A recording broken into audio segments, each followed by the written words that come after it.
importance dans l'organisation ou la désorganisation de notre vie.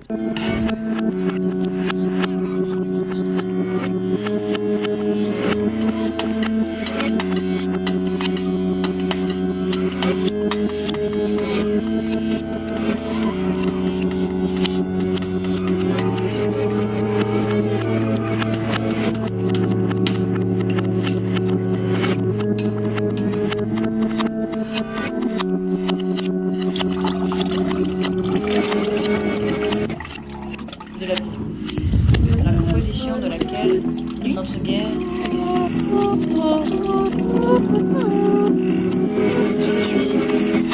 Avant de me suicider, je demande pour m'assurer de l'être. Je voudrais être sûr de la mort. Qu'est-ce qu'il se soucie de mes états d'âme? La vie ne m'apparaît que comme un concentrement apparent des choses et à leur liaison dans l'esprit. Je me sens plus comme le carrefour irréductible des choses. Je reçois des lettres à mes téléphones. Où les choses ne passent pas.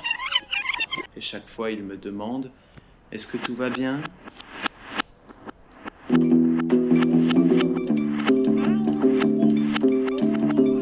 Si je me tue, ce ne sera pas pour me détruire, mais pour me reconstituer.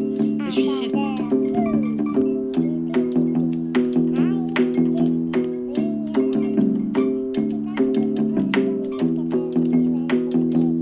Ne vous inquiétez pas. Par le suicide, je réintroduis mon dessein dans la nature. Je donne pour la première fois aux choses la forme de ma volonté. Je me délivre de ce conditionnement de mes organes si mal ajustés avec mon moi, et la vie n'est plus pour moi un hasard absurde où je pense ce que l'on me donne à penser.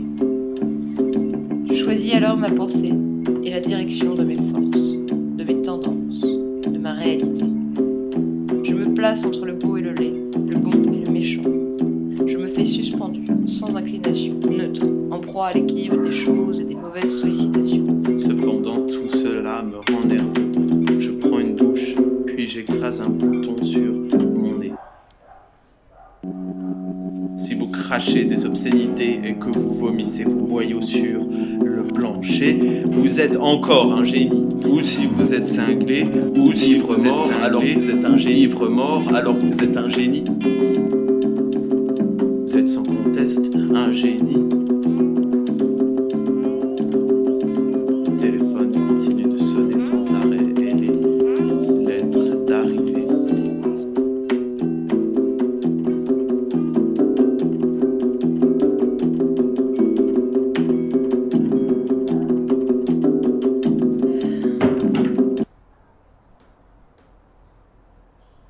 Mais voici Dieu tout à coup comme un point.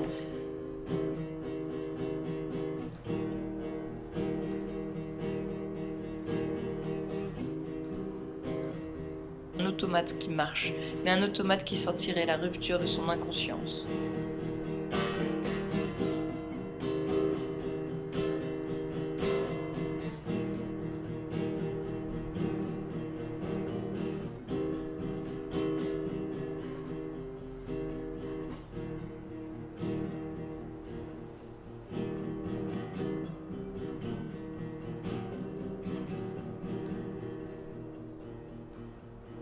Et ce Dieu, que dit-il?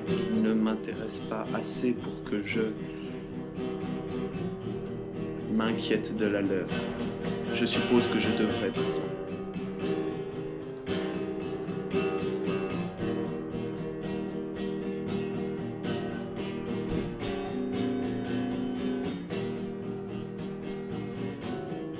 La vie n'était pas pour moi un objet, une forme.